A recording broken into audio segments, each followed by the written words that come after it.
सबसे पहले इस धरती पर प्रजापति ही आया था। और मेरे प्रजापति भाइयों, वही सबसे पहला वैज्ञानिक है जिसने किस चीज का आविष्कार किया? जिसने कुंभ का आविष्कार किया था, जिसे हम सब लोग घड़ा कहते हैं। कहीं कहीं पर इसे गगरी भी कहा जाता है, अलग अलग नामों से पुकारा जाता है। लेकिन जब पहली बार बना था तो इसका नाम कुंभ पड़ा था। हरिद्वार से 6 किलोमीटर दक्षिण की ओर जो कभी राजा दक्ष की राजधानी का नगर था, जो आज भी गलखंड के नाम से जाना जाता है, जहाँ कुंभ परवी पड़ती है, ये भी कुंभ से ही शुरू हुई थी। और गनखल के रहने वाले एक प्रजापति को भगवान विष्णु ने अपना चक्र दिया था, जिसका उसने अपना चाक बनाया था। और भगवान शंकर ने अपना त्रिशूल, अपनी पिंडी दी थी। पिंडी पर उस चक्र को रखा था और त्रिशूल से उसे घुमाया था।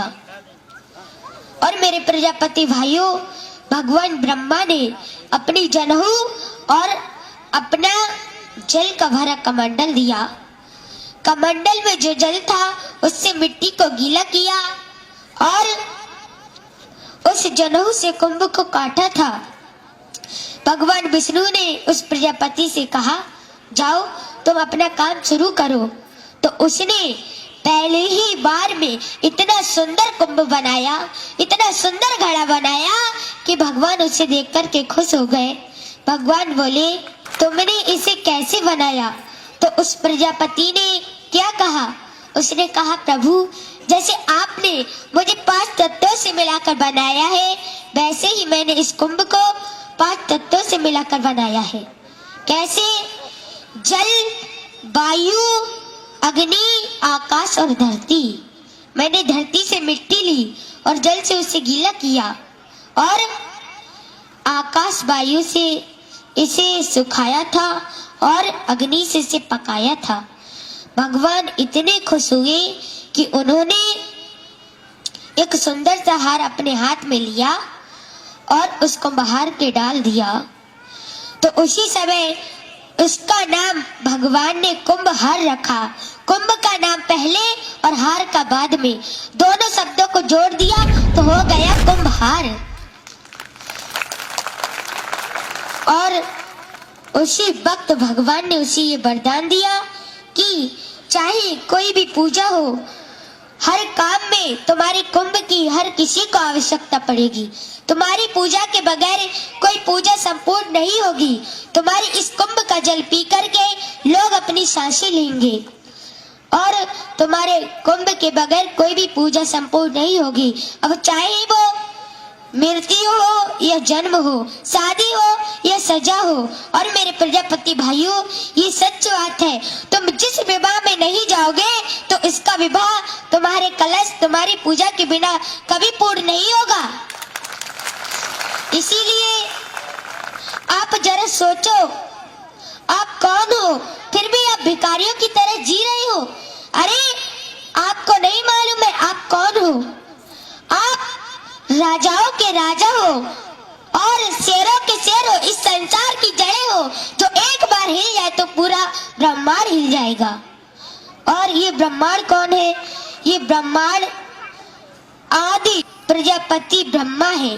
ब्रह्मांड भी प्रजापति ही है और इसके रचयिता दक्ष प्रजापति है।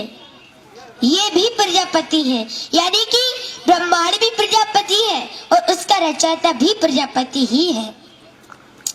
और मेरे प्रजापति भाइयों, आप फिर भी अपना सर झुका कर जी रहे हो। आपकी एक छोटी सी गलती से आपको नीचे गिरा दिया गया है। मैं बताती हूँ, अगर किसी भाई को बुरा लग जाए तो माफ कर देना। मैं बताती हूँ, आज 20% तो प्रजापति मिट्टी के बर्तन बना रहे हैं और 80% रोजगार बंद कर दिया गया है। किसने किया है? फाइबर, प्लास्टिक, स्टील, लोहा ने। मेरे कहने का मतलब ये है कि किसी दूसरे के ऊपर निर्भय होकर मत जियो। अरे लोग तुम्हें नजरों में नीचा गिरा रहे हैं, इन्हें दिखा दो तुम कौन हो, तुम क्या हो। जाओगे। जब तक कोई अन्य जाति वाला तुम्हारे पास कुछ वस्तु लेने ना आए तब तक तुम उसे कुछ मत दो। और तुम्हारी जरूरत तो हर किसी को पड़ती है। कैसे? जब दीपावली का त्योहार आता है तो उस पर दियों की जरूरत पड़ती है, चिरागों की जरूरत पड़ती है, और जन्म होने पर कलश की जरूरत पड़ती है, मृत्यु होने पर कलश की जरूरत पड़ती है। शादी विवाह में जब तक तुम्हारे कलश की पूजा और तुम्हारी पूजा नहीं हो जाती तब तक वो विवाह कभी संपूर्ण नहीं माना जाता। और मेरे प्रजापति भाइयों, यहाँ तक कि सरकार को भी हमारी जरूरत पड़ती है। कैसे?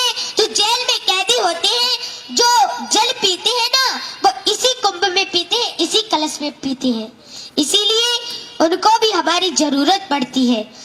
इस धरती पर हुए विश्व सर्वा रावण जैसे ज्ञानी, इस धरती पर हुए विश्व सर्वा रावण जैसे ज्ञानी, जो पी पी कर बड़े हुए हमारे ही गले का पानी।